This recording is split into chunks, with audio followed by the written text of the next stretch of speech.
Goal, nation's leading institute.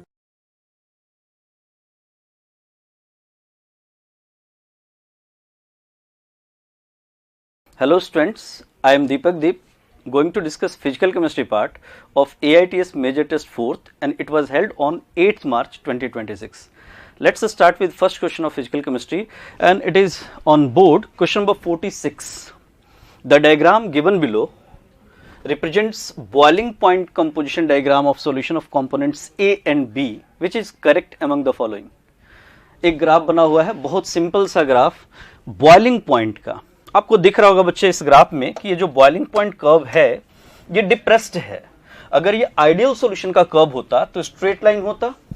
क्योंकि ये depressed curve है, पक्का बॉइलिंग पॉइंट सॉल्यूशन का कम हो गया है, लेस देन एक्सपेक्टेड है, मतलब ये नॉन आइडियल सॉल्यूशन है. और नॉन आइडियल सॉल्यूशन में अगर बॉइलिंग पॉइंट कम हुआ है तो वेपर प्रेशर पक्का बढ़ा होगा. तो ये पॉजिटिव डेविएटेड सॉल्यूशन का कर्व है. मतलब इंटरप्रिटेशन इज कि solution should be positive deviated.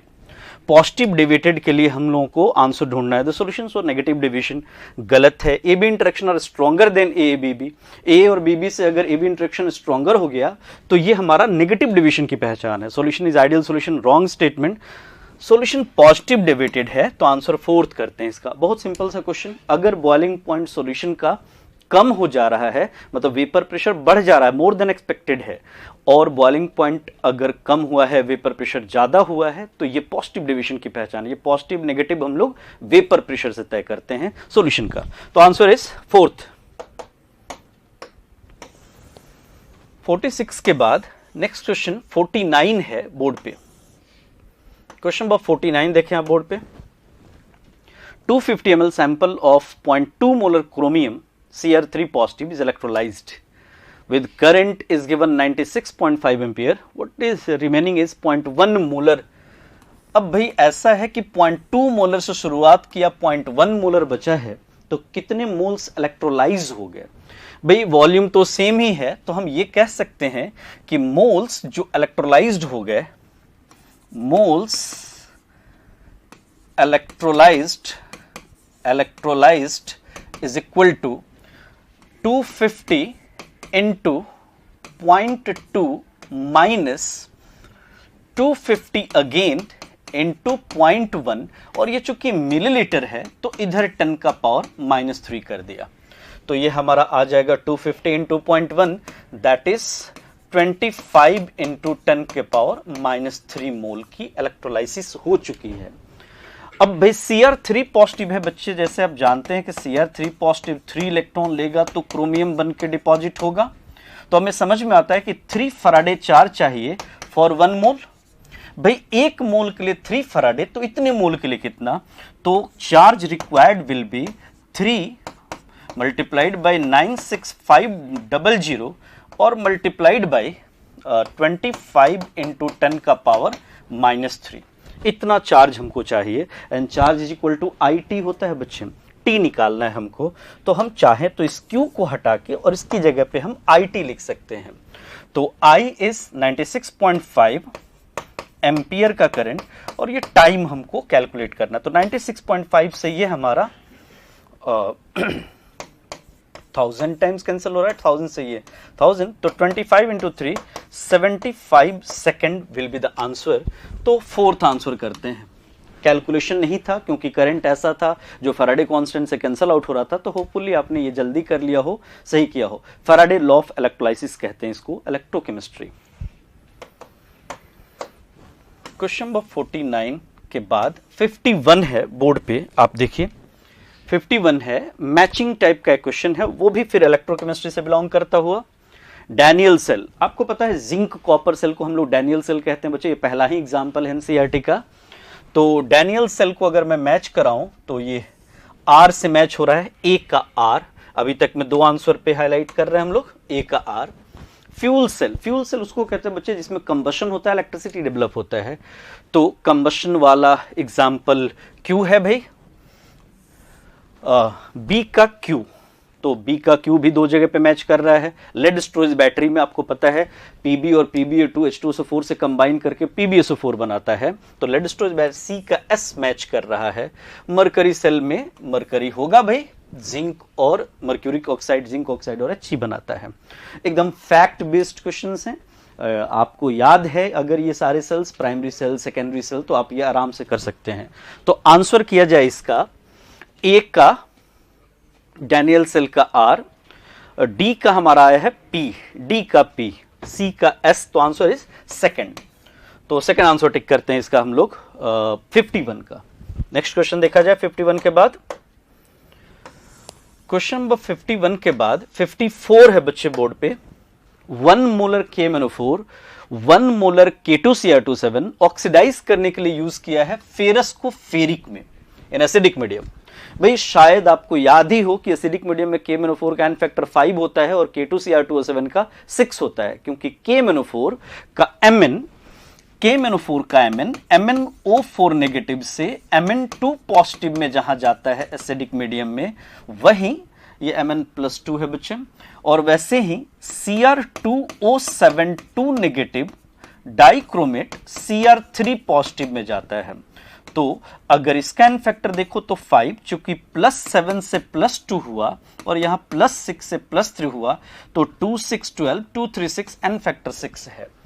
अगर आपको ये पता है तो बिना बैलेंस किए आप ये कर सकते हो। और फेरस टू फेरिक तो एन फैक्टर 1 दिखाई ही दे रहा है कि यहां 1 है, तो हम इस केस में कह सकते थे कि इसका 1 मोलर है, इसका वॉल्यूम से V लीटर, इसका n factor 5 is equal to इसका मोल 1 इंटू एन फैक्टर 1। तो V comes out to be 1/5 for KMnO4 and for K2Cr27 say this is V1 use कर रहा हूं मैं KMnO4 के लिए। और अगर इसके लिए V2 कहूं तो 1 मोलर ये भी है इंटू V2, बट इसका एन फैक्टर 6, और फिर 1 मोल के लिए तो यहां V2 आएगा 1/6, तो यहां 1/5 यहां 1/6। समझ में आ रहा है कि KMnO4 का वॉल्यूम ज्यादा यूज हो रहा है। तो V KMnO4 is more than V K2Cr27, क्योंकि एन फैक्टर कम है तो वॉल्यूम इधर ज्यादा यूज हो गया। Answer is first. Question number 54 के बाद 56 देखें आप बोर्ड पे। Based on following information arrange 4 metals A, B, C and D in order to increasing ability to act as reducing agent। Reducing agent देखना है बच्चे, कह रहा है only C reacts with 1 molar HCl, तो C तो हमारा बेस्ट रिड्यूसिंग एजेंट हो गया, इसमें कोई डाउट नहीं। पहला एक्सप्रेशन से कह रहे हैं कि C हाइड्रोजन को रिड्यूस कर पाता है, हाइड्रोजन को HCl से बाहर कर पाता है, मतलब ये हाइड्रोजन से ऊपर कहीं एक्टिविटी सीरीज में लाई कर रहा है, मोर एक्टिव है, बढ़िया रिड्यूसिंग एजेंट है, तो C बेस्ट हो गया भाई। A is added to solution of the other metal ion, metallic D is formed. Metallic D is formed मतलब D आसानी से रिड्यूस हो रहा है, तो D का अगर हम कहें SRP तो सबसे कम हो गया। तो मुझे समझ में आ रहा है कि जब A ऐड कर रहा हूं मैं तो B और C को वो रिड्यूस नहीं कर पाता है, तो B हो चाहे C हो, ये दोनों बढ़िया रिड्यूसिंग एजेंट है A से, लेकिन A बढ़िया रिड्यूसिंग एजेंट है D से। ये इंटरप्रिटेशन अब आया हमारे पास। ये पहले का इंटरप्रिटेशन था कि ये बेस्ट है भाई, ये दूसरे का इंटरप्रिटेशन आया, और थर्ड का interpretation metal C reduces B, metal C reduces B, मतलब C और B में C बढ़िया है B से।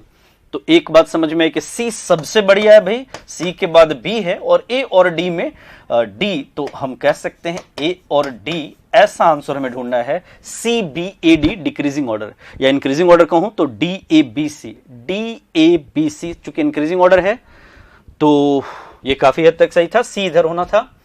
Answer is fourth DABC। बच्चे ऐसे क्वेश्चंस में बहुत गलतियां होती हैं, आपको ध्यान रखना चाहिए।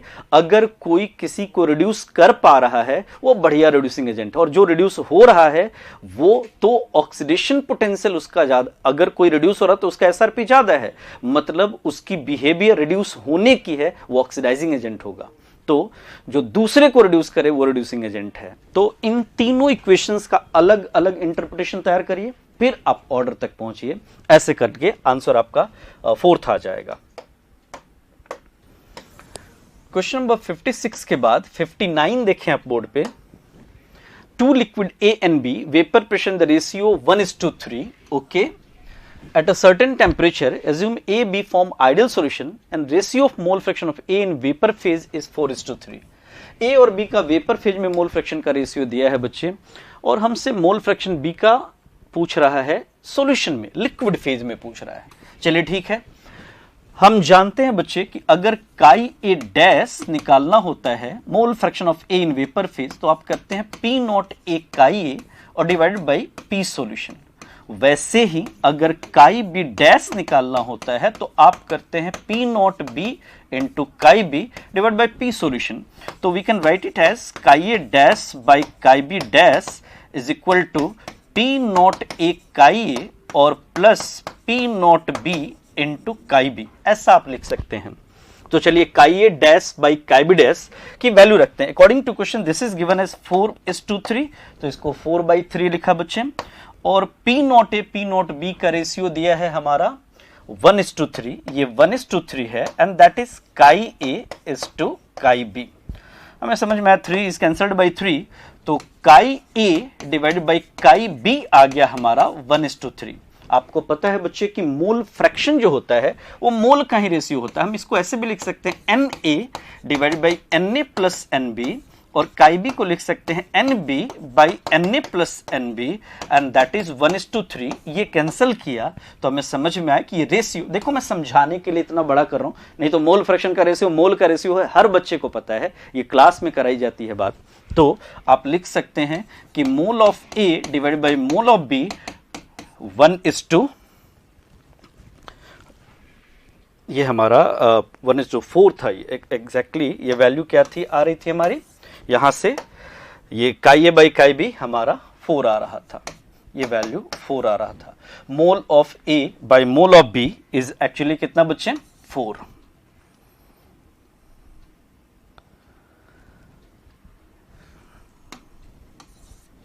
ये वैल्यू हमारी कितनी आ रही है, 4 आ रही है। तो हम कह सकते हैं n A is to n B is equal to 4/1। तो इसको ऐसे भी तो लिख सकते हैं n B by n A is equal to 1:4।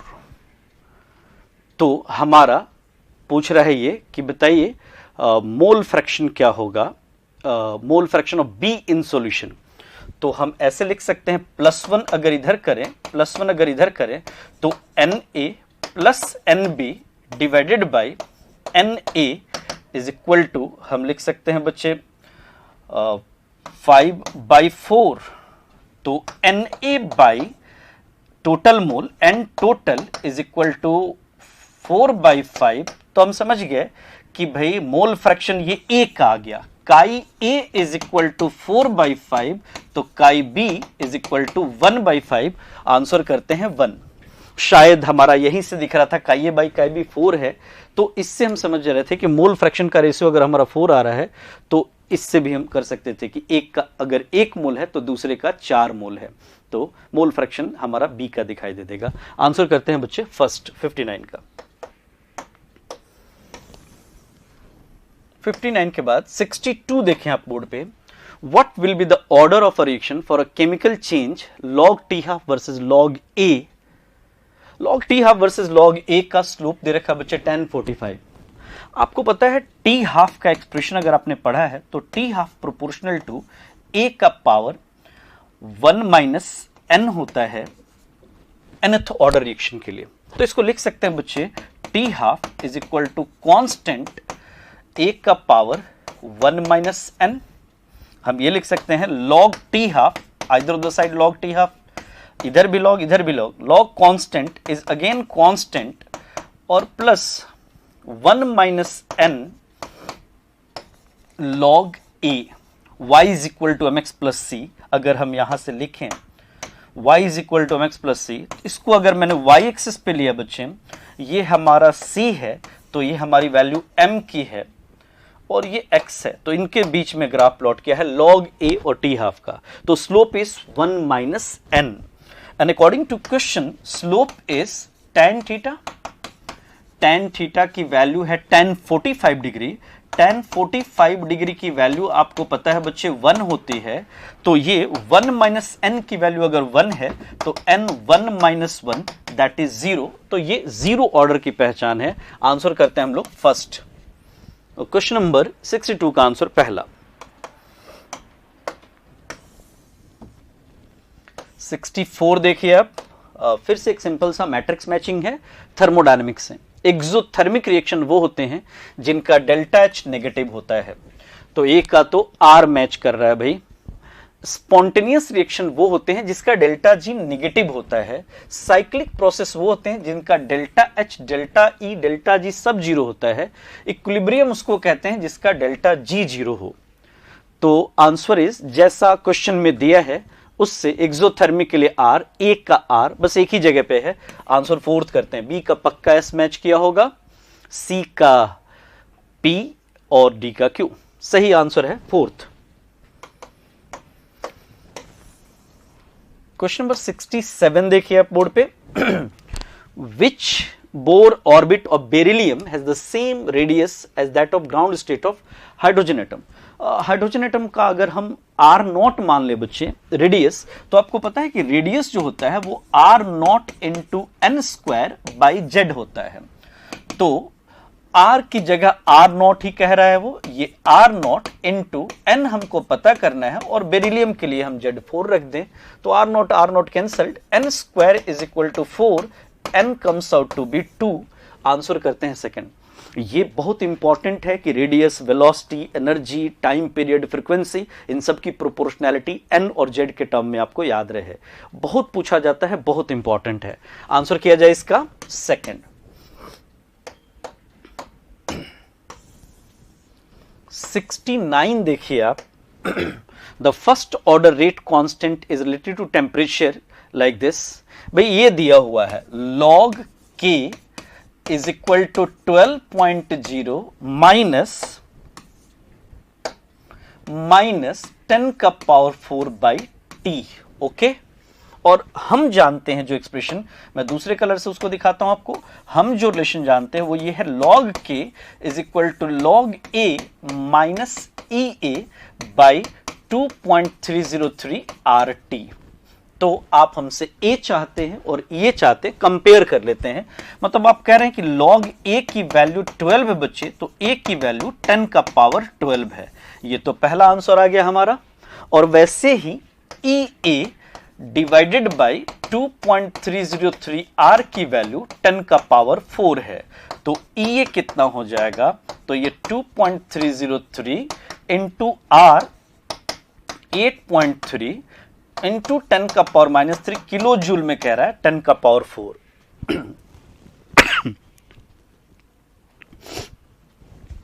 तो ये तो 0.1 हो जाना है भाई, 0.1 से 10 का पावर 10 हो जाना है, ये तो 10 हो जाना है। और 8 to 16 17 10 मतलब ये 180 190 के आसपास कुछ आने जा रहा है। तो आंसर इज थर्ड।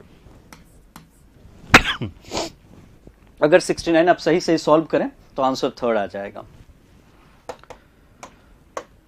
69 के बाद क्वेश्चन नंबर 71 देखिए आप बोर्ड पे।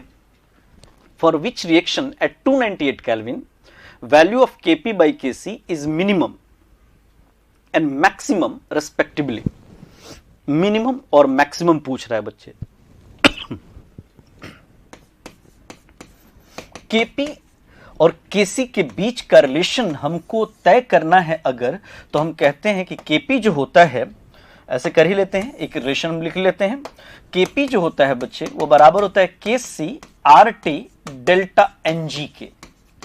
तो भाई ये तय करेगा कि Kp Kc में कौन बड़ा है, ऐसा हम लोग करते हैं। और अगर आप Kp बाई Kc ही हमसे पूछ लेते हैं तो ये RT का पावर डेल्टा Ng बन जाता है। मतलब ये जितना बड़ा होगा उतना ये वैल्यू बड़ी होगी। तो डेल्टा Ng की वैल्यू सबसे बड़ी और सबसे छोटी, उल्टा सबसे छोटी पहले और सबसे बड़ी बाद में हमको ढूंढना है। सबसे छोटी किस में है, यहाँ 2 - 4 - 2 है भाई, 2 - 1 1 है, और 2 - 3 -1 है, और यहां भी 2 - 3 -1 है। तो सबसे छोटी वैल्यू तो ए में है और सबसे बड़ी वैल्यू 1 में सी में है। तो ए और सी आंसर करते हैं मिनिमम मैक्सिमम। आपको इसमें बस ये देखना था कि डेल्टा एनजी सबसे छोटी वैल्यू जहां होगी वहां सबसे छोटी वैल्यू हो जाएगी आरटी का पावर डेल्टा एनजी की, और जहां डेल्टा एनजी सबसे बड़ा है, ये दो आंसर। तो बहुत सिंपल है, 71 आपसे सही हुआ होगा। क्वेश्चन नंबर 71 के बाद 73 देखें आप बोर्ड पे। For a gas phase reaction equilibrium partial pressure of N2 H2 0.2 atmosphere 0.8। बहुत सिंपल क्वेश्चन, बस वैल्यू रखना, आंसर मिलेगा। 3H2 N2 goes to 2NH3 बच्चे। अकॉर्डिंग टू क्वेश्चन N2 का प्रेशर 0.2 है, इसके नीचे 0.2 लिखा। H2 का प्रेशर 0.8 है, 0.8 लिखा। और अमोनिया का प्रेशर नहीं दिया लेकिन P टोटल दिया है, तो P टोटल बराबर होगा 0.8 plus 0.2 plus pressure of ammonia के। तो प्रेशर ऑफ अमोनिया आ जाएगा हमारा, चूंकि P total is given as 2, तो 2 is equal to 1 plus PNH3, तो PNH3 हमारा आ गया भाई 1, तो ये भी पता लग गया 1, तो Kp में रख देते हैं, ये 1 का स्क्वायर होगा डिवाइडेड बाय ये 0.8 का क्यूब होगा मल्टीप्लाइड बाय 0.2, तो ये 10 का पावर -3 और 10 का पावर -1 बाहर कर दें तो 10 का पावर -4, ऊपर 10 का पावर 4 आ जाना है और नीचे 8 का पावर क्यूब और इंटू 2 आ जाएगा। ये अगर हम सॉल्व करते हैं सही सही तो आंसर हमारा 9.76 एटमॉस्फेयर का पावर -2 आ जाएगा। तो 73 का आंसर सेकंड करते हैं हम लोग।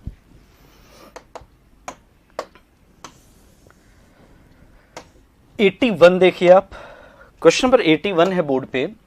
When CO2 gas is passed over red hot coke, it partially gets reduced to CO gas। भाई ऐसा एक रिएक्शन की बात कर रहा है कि CO2 गैस को अगर मैं कार्बन सॉलिड से पास करता हूं तो CO गैस बन जाता है 2CO gas. And question is कि 0.5 लीटर, आंसर चूंकि मिलीलीटर में तो हम 0.5 लीटर को मिलीलीटर कर लेते हैं बच्चे। ये 500 है तो ये 0 है, ये 500 में से अगर P जाएगा तो 2P बनेगा। According to question 500 minus P plus 2P comes out to be 700 ml। Total volume 700 हो गया, तो ये 500 और plus P is equal to 700, तो P की वैल्यू आ गई हमारी 200, तो ये हो गया हमारा भाई 300 और ये हो गया हमारा 400।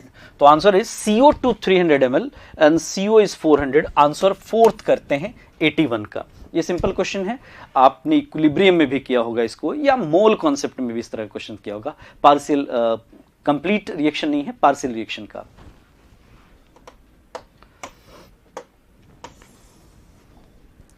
(83) देखें आप बोर्ड पे।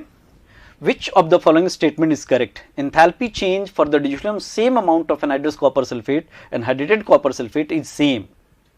भाई ऐसा कैसे होता? हाइड्रेटेड और एनहाइड्रस कॉपर सल्फेट का एंथैल्पी ऑफ सॉल्यूशन अलग अलग होगा। इस पे बेस्ड कितने क्वेश्चंस किए होंगे आपने? तो ये तो रॉन्ग स्टेटमेंट है भाई।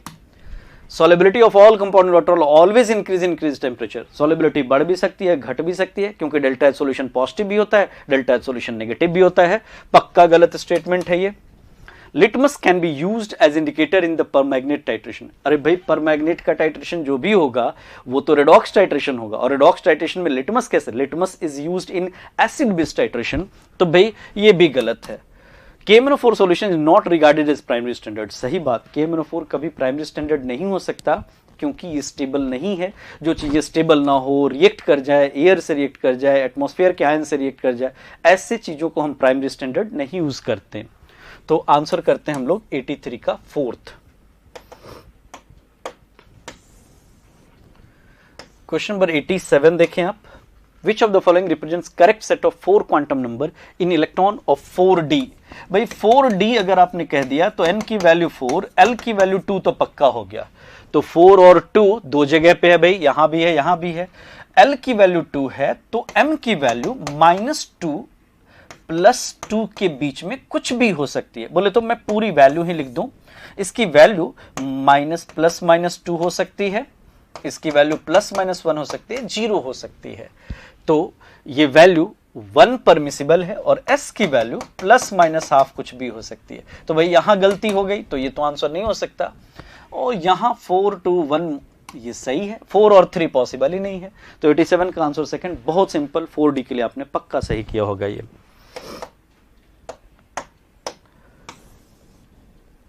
क्वेश्चन नंबर 90 देखें आप। 50 ml 0.1 molar ammonia solution treated with 25 ml 0.1 molar HCl। भाई अमोनिया है NH3, इसको आपने HCl से ट्रीट किया है तो अमोनियम क्लोराइड बनने जा रहा है, और ऐसा है कि इसका मिली मोल्स जो है, मिली इक्विवेलेंट्स जो भी कह लो, ये 5 है और ये 25 इंटू 0.1 2.5 है, तब ये 0 है। अमोनियम प्लस क्लोराइड ही चलो मैंने लिखा है, अगर तो ये 0 0 है तो ये 5 और 2.5 है, तो ये 2.5 बचेगा, ये 0 हो जाएगा और ये 2.5 ईच बनेगा, मतलब सॉल्ट हमारा 2.5 इक्विवेलेंट्स बन जाएगा। तो जितना एसिड उतना ही सॉल्ट, ऐसा केस हो तो पीओएच बराबर हो जाएगा भाई पी के बी के, क्योंकि सॉल्ट और बेस तो कैंसल आउट हो जाएगा, तो पीओएच हो जाएगा 4.74 और पीएच हमारा हो जाएगा 9.26। मुझे लगता है ये भी आपने सही किया होगा फर्स्ट आंसर, क्योंकि इसका तो नेगेटिव लॉग आपको याद होगा। अगर केबी बच्चे 1.8 इंटू 10⁻⁵ है तो माइनस लॉग ऑफ केबी अगर आप करेंगे तो ये वैल्यू 5 माइनस लॉग 1.8 हो जाता है। ये वैल्यू 5 माइनस लॉग 1.8, 5 माइनस 0.26 और ये वैल्यू 4.74। होपफुली ये वैल्यू याद ही हो तो आंसर आपका आ जाएगा फर्स्ट। क्वेश्चन नंबर 90 के बाद question number 90 is the last question. Hopefully आपने पेपर बहुत अच्छा किया होगा। Thank you so much.